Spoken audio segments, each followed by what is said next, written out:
3. Yay, broadcast is live. All right. Hello, Facebook world. I know it usually takes a minute to show up on people's timelines. I don't know. We're officially live. Yay. Hello, Facebook and Instagram. If you can hear us, let us know. We're excited to be sharing some fun tips with you guys today. We'll give it a couple of minutes and wait for some folks to log on. Hope everybody's having a great Monday. It's kind of a rainy day here in Florida. Yep. Windy by me. All right. How can we see, Courtney? Speaking of my tech guru, who's joining? Okay. How can we see? I think you are live. Let me just double check and make sure that I can see it, but I'm pretty sure. Technical things here happening, guys. We just want to make sure that you guys can all see us and hear us, and we're looking normal. Okay, yes, we're on there, and I think we're good. All right. All righty. Hello. Hi, guys. Marcelle's on. Tony's on. Hey, guys. Hopefully everyone is safely quarantining and working from home. Probably by now we all have some of our systems worked out and our software and hardware and kids in the right corners of the house.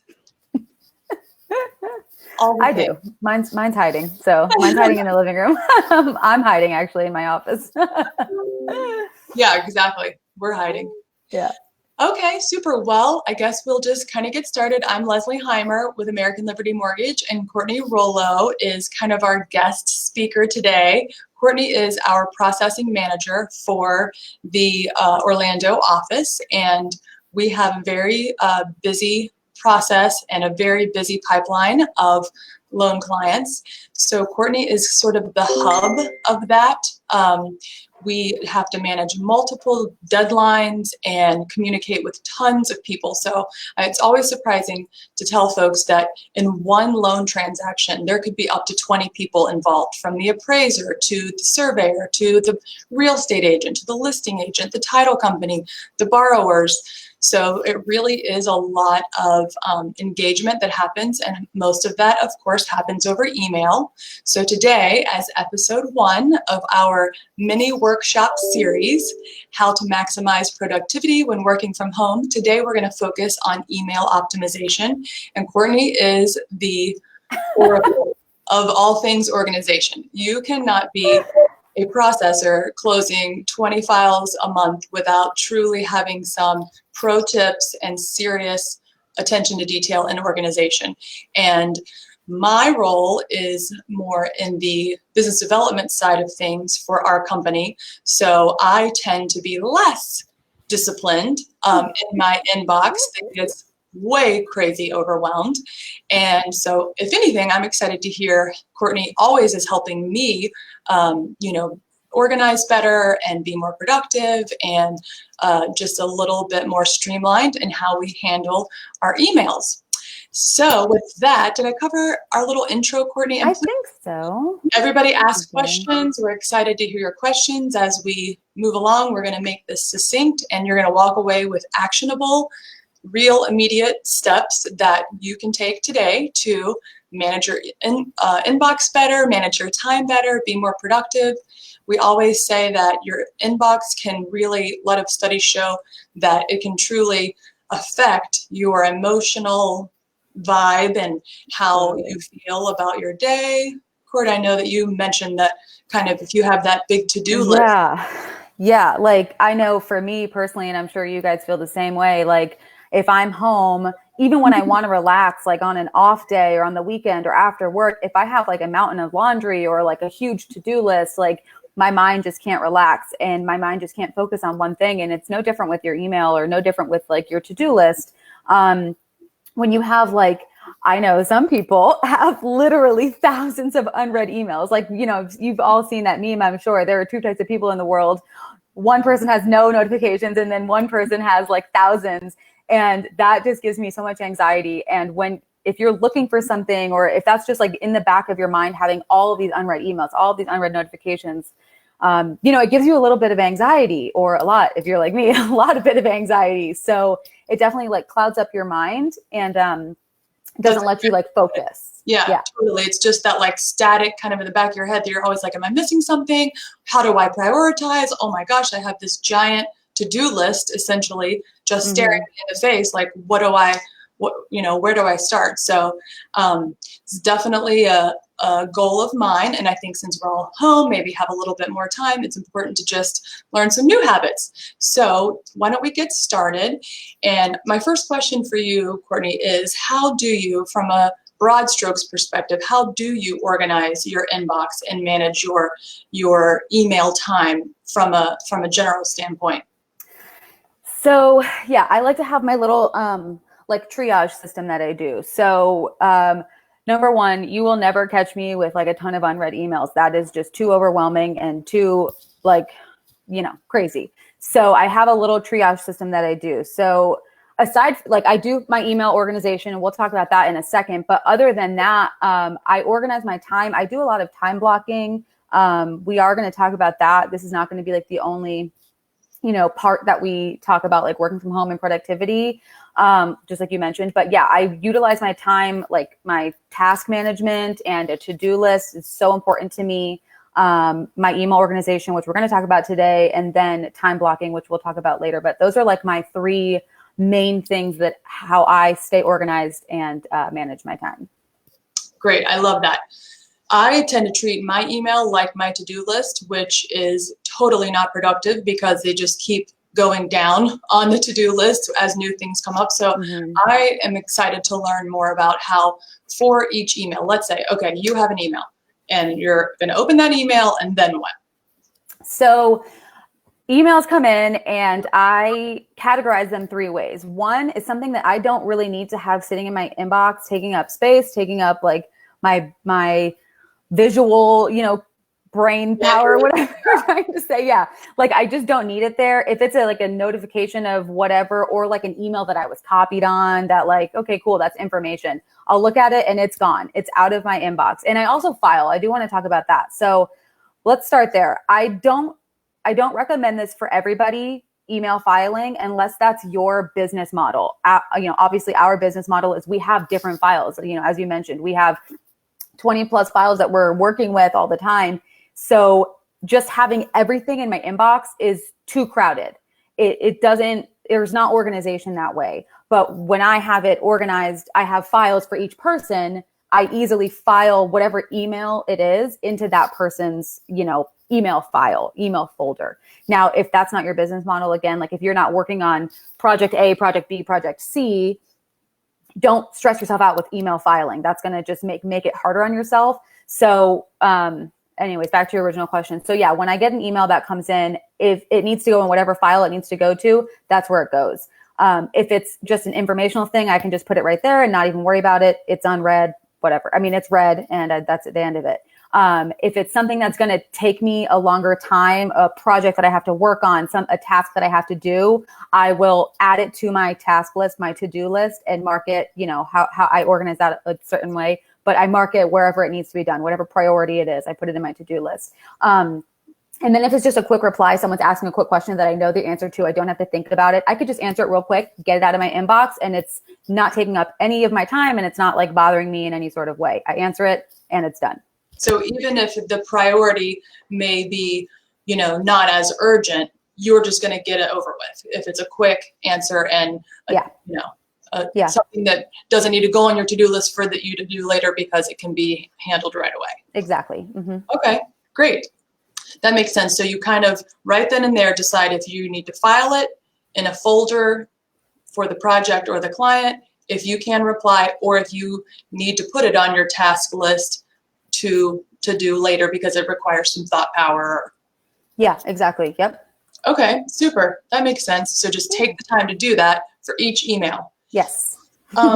My second or third question, what about, I know that I don't do it the perfect way, but a lot of folks that may be listening, you're sending the same email a lot of times over and over and over. It's the same content, essentially, the same, instructions perhaps, or the same intro.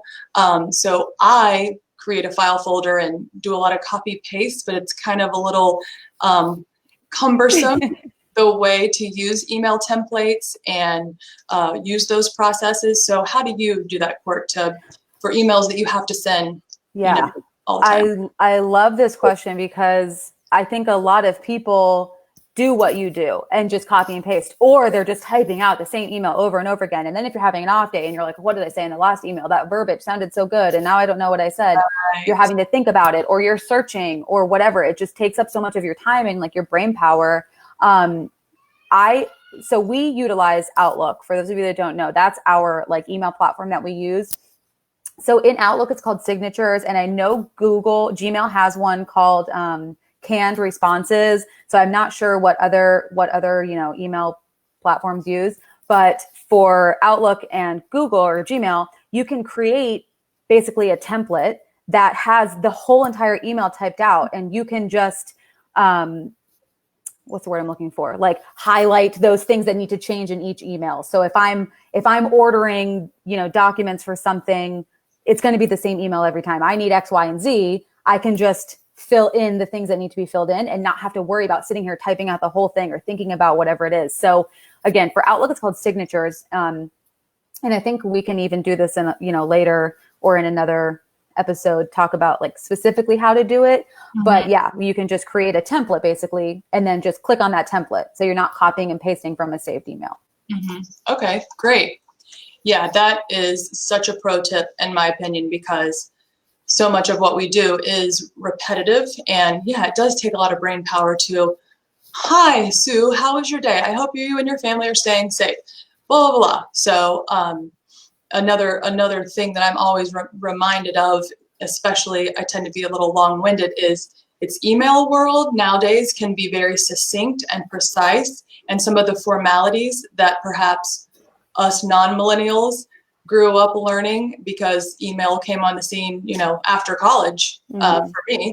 So we don't have to be so formal and more take up a couple lines of sentences just for an intro. It can be very precise and succinct, almost like a text nowadays, because of the schedules that everybody keeps. Yeah.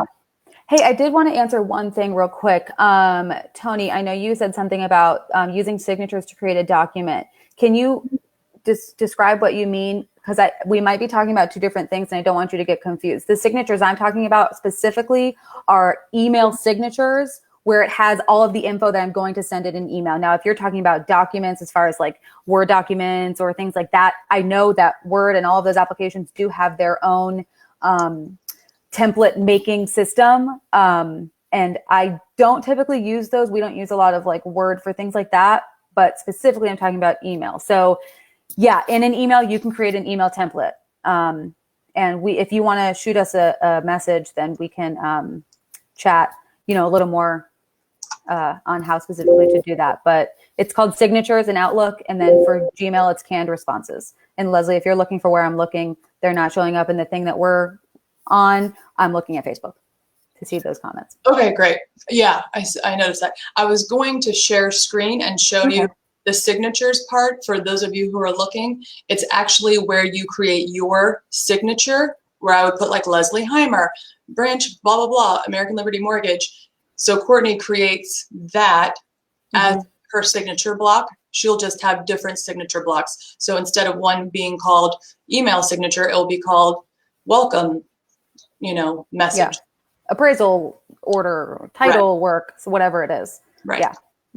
Okay, super. That's very helpful. I'm totally going to start using that, Courtney. You're going to be so I will. I will be proud. I know a lot of folks, I have attempted this before, but I think as we've talked about, maybe was a little premature, but there are some apps out there, some applications and other software tools that can integrate with your Outlook or your Gmail to help you keep your email organized or help filter some things. What do you recommend? Any of those specifically, or? I know you mentioned talking about one. What was the name of that one? Sane, S-A-N-E. Yeah, I know there are some out there, and I just think that if your inbox is like crazy right now, then adding something else into what you're trying to do is going to make it even crazier. If you like, I just personally think that you should utilize the tools that your email servicer, provides for you. Like, for example, Outlook has the task list and the filters and the signatures and all of these different things that if you're not utilizing all the things that your email has, you're trying to find something like a third party, right. system. I feel like if you're not using what you have, you're not going to use something else also. Right. You know what I mean? Yeah, of course. So, like the platforms are pretty robust. Yeah. If we're already driving like a Cadillac 5 miles an hour, then getting a Ferrari is not going to help. Right. Yeah. Implement and master. And for me, I think a lot of it has to do with like just discipline and time blocking and having some quiet time where I'm not answering my phone or I'm closing my door, and I'm making sure that I'm just focusing on, cleaning those out, replying to those, and, just the time blocking that you mentioned. Yeah. And then also wanted you to share a little, Courtney, about, just in general, if I were like someone that I wanted to start today, So you are hypothetically asking for a friend, if I said, what, today's Monday, April 20th, and I am going to take control of my inbox, make sure that my little icon does not say 30,000 anymore. And where do I start? Do I go back and delete all of these? Do I just need to come in on a Saturday and, make sure I just control delete for hours and hours? Where would I even start for something like that? Right. So how does that make you feel when you say I have 30,000 emails that I have to go through? It does. It gives you so much anxiety. Yeah, totally. So to say that you're going to go back and look over 30,000 emails and see if it's worth keeping or deleting, that's crazy. I think what you and, you watching, if you're like, I really need to implement this, my inbox is crazy, I have so much anxiety. I really think that starting now and moving forward is the only way to go about it. Now, I think it's beneficial for you to literally mark every single email in your inbox right now as read. If you're that person who has a bunch of emails, mark them all as read, because that takes away the notification. Right. You have all those emails. You're not going to go back and read them all. Right. So worrying about keeping them read or unread doesn't really mean anything, because you're not going to go back and read 30,000 emails. It's just not going to happen. So mark them all as read, so they're there if you need to search for something that maybe you missed. So mark them as read. And then moving forward, you can, if you get a lot of junk emails, this is one thing I definitely want to talk about. If you get a lot of junk emails, you can filter all of your emails that say the word unsubscribe. You can create a filter for anything that has the word unsubscribe in it and put it in a folder. You can put it in whatever it is. Now, if you want to unsubscribe from all of them, over the next week, as you get those emails in, unsubscribe. Right. Now, if it's like a newsletter that you want to get, like, we get a lot of mortgage information. So if it's a newsletter I want to be on, but you don't want it in your inbox, cluttering up your inbox, you can filter whoever it's from and put it in a little folder called, MBS Highway or whatever the name of the sender is. And those will go there. And you just know, like, okay, once a week or once every couple of days, I will go in and read some of this information. But it's not going to be getting lost in your inbox because you do want to read it. And it's not going to be just unread. So you can filters for things you want to keep, unsubscribe to the emails that you don't really need to get. And then there was one more, but I love that idea of using a filter to search for the word unsubscribe, because except for our newsletter, of course. Yes. Do not unsubscribe to American Living Mortgage. But yeah, and then that goes into time blocking too, setting time to read those things. Or look, maybe it is just a silly little newsletter that you like to get. You know what I'm saying? That like is a funny little thing that you like to read. It's not important. You can stay on those, keep those newsletters coming in. If you like to read them, don't like make yourself miserable, keep those things coming in, but just put them in a folder that, need to be looked at later or can be looked at later. You know what I mean? Mm-hmm. Great. I just tried to do something fancy. It worked. I saw it. Yeah. Okay, that makes sense. I'm looking at some of our comments. Yeah. And the shopping emails for me, I try to sign up with my personal email and not my work email so I don't get distracted, but they will get you if you are undisciplined in your focus time. So try to stay strong, people. Stay strong out there. Okay, super. Do we have any questions? Does anybody have any questions or comments? We said we would be very disciplined in our time with you guys. We are going to have these series, 3 more sessions of maximizing productivity while working from home and sharing some other exciting things, like the task list is something we use in our office instead of like, a yellow pad that you're writing down your task. We on our team use a task list so that Courtney can task me with something, I can task her or our other team members, and then they will see once I've completed the task, they'll get an automatic notification, and then it's also just right there kind of as a dashboard right beside our emails. So that has been a very, again, like Courtney mentioned, there are so many tools that probably you have access to right now that in our platforms that we're not all using, So we're trying to make our series, our little mini workshops, really cover the gamut from, beginner to intermediate to kind of pro level. I would say that, I'm probably more on the spectrum that way. Old school. So, and then we're going to talk about maintaining company culture and engagement with your team while social distancing and being somewhat disconnected from each other physically, but we can still stay connected from a team standpoint, and the collaboration is still there and the engagement is still high and the morale is still good. And then we're going to talk about that same concept for your clients and your business partners. How can you stay engaged with your clients? And then time blocking, which is such a big one that we do love. It's so important in our world. We live and die by deadlines, whether it's a compliance, an appraisal deadline. Contracts are full of little milestones and very important time sensitive deadlines that have to happen before this happens, before this happens, and all these important sequencing events that if that doesn't happen, somebody doesn't get their new home. So we really time block so that we can focus and manage our schedules. Definitely.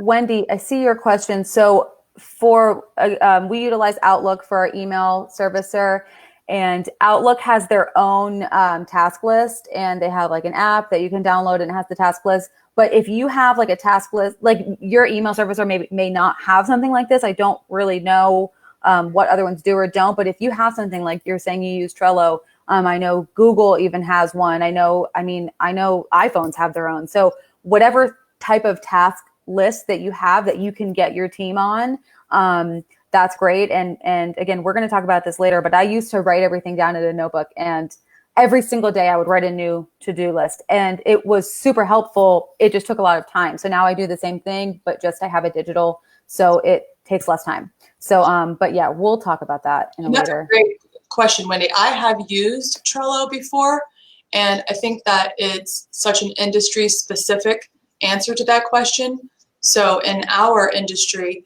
we are very granular with a project or a client, if you will, for let's say 20 days. And then after that, that project maybe is how it would translate to other businesses. That project is closed. But for maybe a different industry where you're really very granular and in the weeds for a long time on a project, like maybe I was a software engineer and I'm writing code for a website that's going to be launched in 2021. Well, then that I can see how Trello or some of those apps would be great for like project management, where there's multiple layers of deliverables and requirements and business rules that have to be met. So that would be what I would think maybe for your business specifically, Trello could be, I see it as kind of like a project management software that when you're really getting in the weeds. So that's a great question. I just got a text question. All righty. Let me read this off my text for you, Court. Yeah. Again, if I wanted to get started today, in my inbox, where should I start? And I think that we answered that one in terms of unsubscribe. Yep. Start today and move forward. And, just stay on top of it. That's the biggest thing. Every morning when I come in, I try to be very, it doesn't always happen. Of course, I answer emails at night when I should be relaxing and not answering emails, but I think that's just part of the business, the business. But if you are disciplined in that sense and you're not answering emails all throughout the night and you come in the next morning and you have a ton of emails, go through your emails and triage all of your unread emails. And then you can start your day fresh and not be, 50, 60, 100 emails behind. And you're just like answering an old email before you've read that maybe it's been answered already, or maybe, whatever has happened. Just go through all of your unread emails and start your day with like a fresh slate and just stay on top of that. So that's really that's such a great tip. Like, everything is not a fire. So sometimes when I open my email, I'm like, oh my gosh, I got an email I know that person is important for this thing that I'm trying to accomplish. I've been waiting on hearing back from them, but I still need to start at the top and deal with that, as I make my way through my emails. Right. Exactly. And you always help me remember that, sometimes we all have the bad habit, or hopefully not all of us, of like checking your phone as you're like in bed, maybe you're about to go to sleep, and you check emails one more time and you're like, oh my gosh, let me just respond. And then the next day it's, marked as read, and it bounced down in your inbox, and then you don't remember, did I respond to that? Did I, was I thoughtful in my response, or did I have a sleep? Did I kind of knee jerk my reply? Could have given that some more thought or researched a little better. So that's a big one for me. I just need to sometimes take a deep breath before you reply. Not that it's necessarily, an emotional response or something out of frustration, but in any event, just it doesn't have to be so, immediate. If there's a way that you can reply or respond with a little bit more thought or a little bit more information, that would help the person on the other side. Right. Yeah. Oh, this is a good one. I use Outlook and was wondering if there are apps for email templates. And we did talk about that, which is such a great question. And I was going to say, I love that you asked this, because we were just talking about using, third-party software or third-party apps for things that your email does. So Rainia, I hope I'm pronouncing that right. If you go into I'll just give you a quick overview on how to do it. You can create a signature, and that will be your template. So if you go to create a new email and you click on the thing that says signatures, if you drop that down and you click on signatures, you can create unlimited amount of signatures that you want.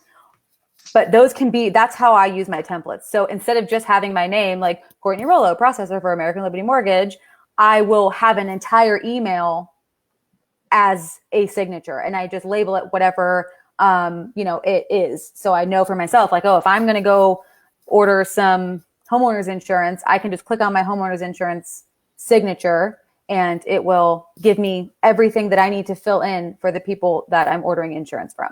So totally. Don't worry. I know we've been on here for a half hour. I don't expect everyone to sit on for a half hour, but if you want to, that's great. You're probably not the only one. You're definitely not the only one. So just go to your signatures, and that's how you can create a template, and you don't even have to worry about using third-party software. It's all integrated right in your email.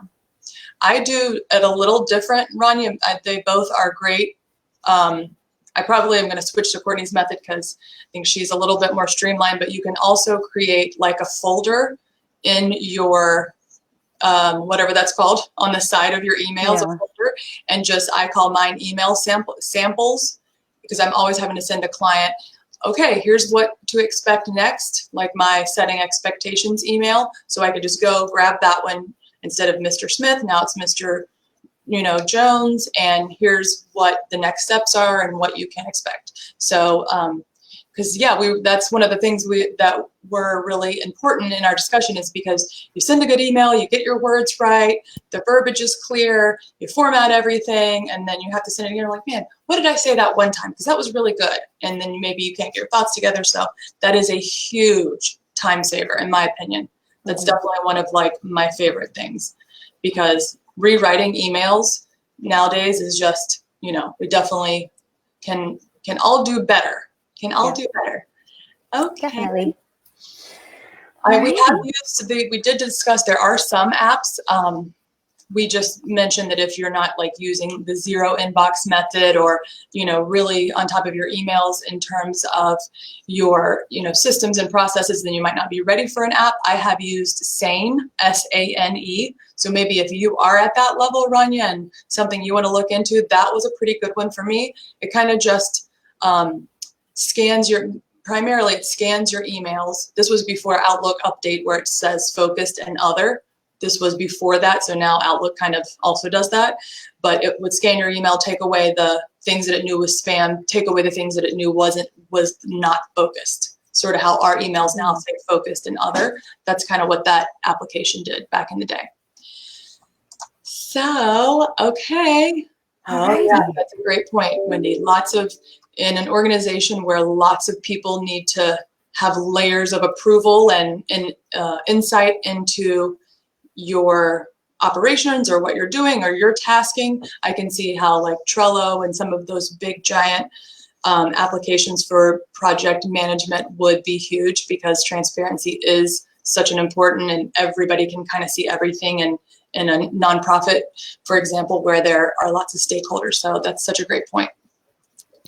Does anybody have any more questions? I think we're like almost out of time, and I'm so protective of Courtney's time, and her time is so valuable to our organization. So I really appreciate you, Court, taking some time to hop on. I think these are going to be so great and so fun, and hopefully I know some of our team are listening, so we really worked hard to create a little curriculum that would be useful and helpful to everybody, and hopefully we've shared some information today that you can take away from our little live. This is the first time we've ever done this. It's a little scary, kind of nervous, but something that you can take away and implement into your processes and your workflow, and see some improvement. So thank you guys so much for listening today, and we will see you here next week.